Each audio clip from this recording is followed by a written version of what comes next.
Bon ben bonjour, je vous retrouve dans mon salon sans grande préparation. J'ai encore ma tenue de sport, c'est vous dire. Euh, En ce moment, avec le confinement dû au Covid-19, je reçois beaucoup de messages d'amis qui tout à coup ont beaucoup de temps pour penser à eux, pour se remettre en question. Forcément, il n'y a plus autant d'activités que d'habitude. On se retrouve seul face à soi-même ou face à une famille ou à un couple et on rentre en interaction avec des comportements dont on n'a pas l'habitude et avec le stress, les angoisses qui peuvent monter à cause de toute cette période, ça révèle pas mal de choses chez les gens. Certains le vivent d'une manière extrêmement bienveillante, presque dans la joie, faire plein d'activités, etc. Et puis pour d'autres, c'est vraiment beaucoup plus compliqué. Et ces gens-là, ces temps, me contactent pas mal. Euh, j'ai notamment eu l'appel d'une amie qui, après une dispute avec quelqu'un, m'a dit: Mais est-ce que tu peux me dire quels sont mes défauts? Et là, ça m'a fait tilt. J'ai un principe dans la vie, c'est que les défauts n'existent pas. Ce sont des qualités mal vécues ou trop poussées. Pour un exemple tout bête, quelqu'un qui est maniaque, simplement quelqu'un qui a le don de l'organisation, qui sait être propre, bien rangé, mais qui pour une raison interne, pour une blessure souvent liée à l'enfance, va pousser ça à l'extrême pour se rassurer, pour avoir un contrôle sur sa vie. Mais voilà, la maniaquerie n'est pas un défaut, c'est juste une qualité trop poussée. Et ça, je peux vous donner la variante avec n'importe quelle qualité ou soi-disant défaut que l'on nous impose ou qui est répandu d'une manière assez courante chez les gens. Donc voilà, pour moi, les défauts n'existent pas.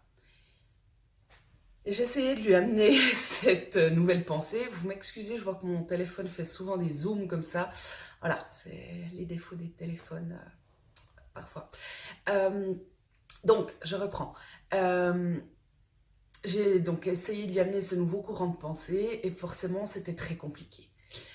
Il y a une chose qui m'a permis de lui expliquer un petit peu les choses, c'est que j'ai moi-même été remise en question ces derniers jours, non pas par ma propre pensée, mais par quelqu'un que j'affectionne énormément, qui a tenu à me mettre en garde contre certains aspects de ma personnalité. Euh, Au début, ça m'a vraiment blessée. J'ai ensuite compris la bienveillance qu'il y avait là derrière. Euh, que c'était plus pour m'amener à penser à mes forces qui, aux yeux de certaines personnes, peuvent être un peu heurtantes.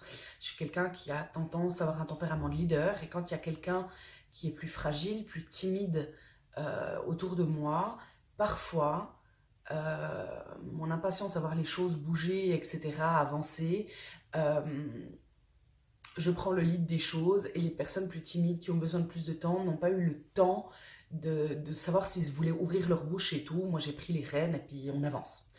Donc, j'ai vraiment compris ça. C'est quelque chose sur lequel j'étais déjà alertée, auquel j'ai fait vraiment bien attention depuis des années. Mais voilà, cette personne avait envie de me pousser en avant et m'a du coup alertée là-dessus pour que, à l'avenir, si je devais avoir une nouvelle casquette de leader dans telle ou telle fonction, eh bien, je puisse faire attention à ça. Bref, petite parenthèse fermée. Mais ça m'a amené sur toute une réflexion. Euh, Aux yeux de certaines personnes, particulièrement des personnes mal dans leur peau, euh, ou qui ont le cœur fermé, qui sont peu ouverts aux autres, etc. Peu importe, on va quand même parler défaut-qualité. Vous avez bien compris quel est mon point de vue sur les défauts, mais je vais quand même, pour que ce soit plus simple à saisir, parler de défaut et de qualité. Euh, Peu importe qui l'on est, ce que l'on fait, Aux yeux de certaines personnes, un des traits de notre caractère pourra être une valeur extraordinaire, une qualité tellement précieuse. Et ce même trait de caractère, cette qualité aux yeux de beaucoup, pour d'autres, en fonction de leur personnalité, de leurs blessures, de leur histoire, sera perçu, alors que vous faites exactement les mêmes actions, vous dites les mêmes mots, pourra être perçu comme un défaut, comme quelque chose à juger chez vous, à remettre en question. Et c'est faux de se laisser perturber par ces personnes-là. La seule personne qui peut vous donner votre échelle de valeur, c'est vous-même. C'est vous et vos croyances. Si vous croyez en quelque chose de plus grand que vous, référez-vous à ça.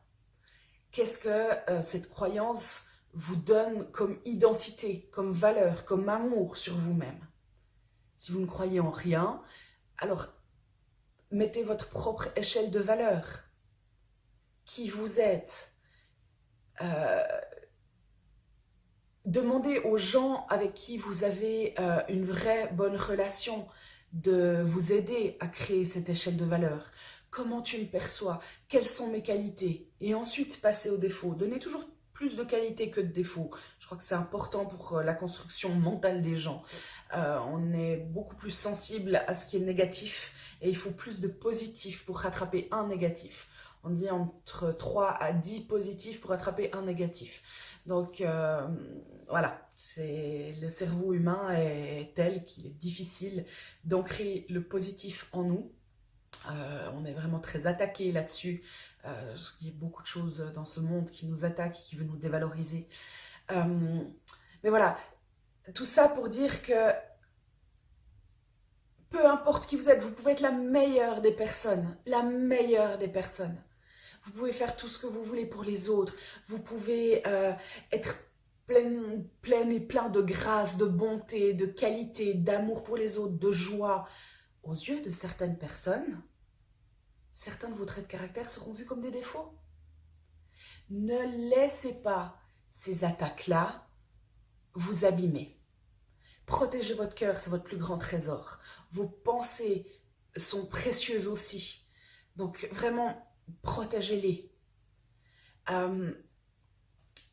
Quand j'entends quelque chose de négatif à mon encontre, j'ai développé depuis plusieurs années un schéma de fonctionnement qui est celui-ci. J'accepte la critique, la remise en question.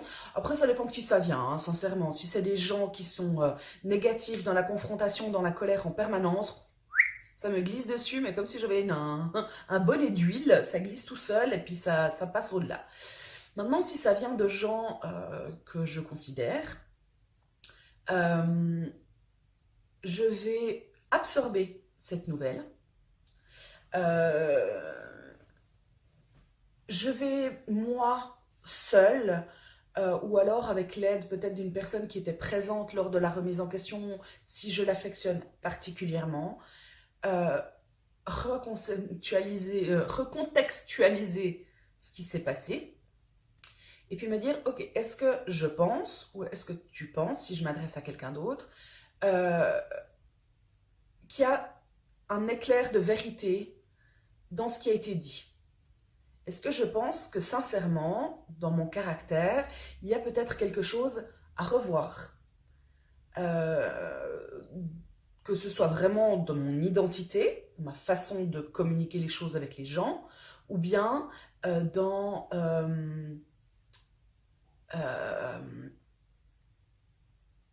mon identité, dans ma façon de communiquer avec les gens, ou bien est-ce que vraiment c'était à la personne, enfin que cette critique lui appartient et que moi je n'ai pas à être remise en question là-dessus parce que simplement l'une de mes qualités ou de mes traits de caractère est venue heurter cette personne et voilà, et a fait un mauvais écho en elle. Mais en aucun cas c'est à moi d'être blessée, travaillé, torturé, parce que ça m'a coûté des nuits de sommeil parfois, ces remises en question. Et je sais que c'est le cas de beaucoup de gens.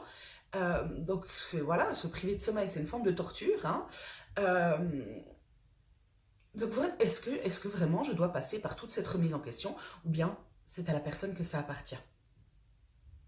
Et si ça appartient à la personne, alors là, j'ai deux façons de faire. Soit j'ai de l'affection pour cette personne, et je vais, avec le plus de douceur et de bienveillance possible, amener une discussion avec cette personne et lui dire, écoute, tu m'as remise en question là-dessus, j'ai fait de l'introspection, je ne pense pas que je dois vraiment me remettre en question là-dessus, on peut encore en discuter.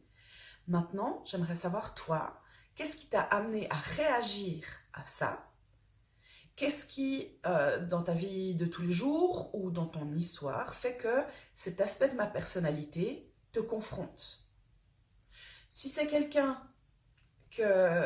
pour qui je n'ai aucune affection et pas l'envie de prendre du temps, eh bien je laisse passer tout simplement.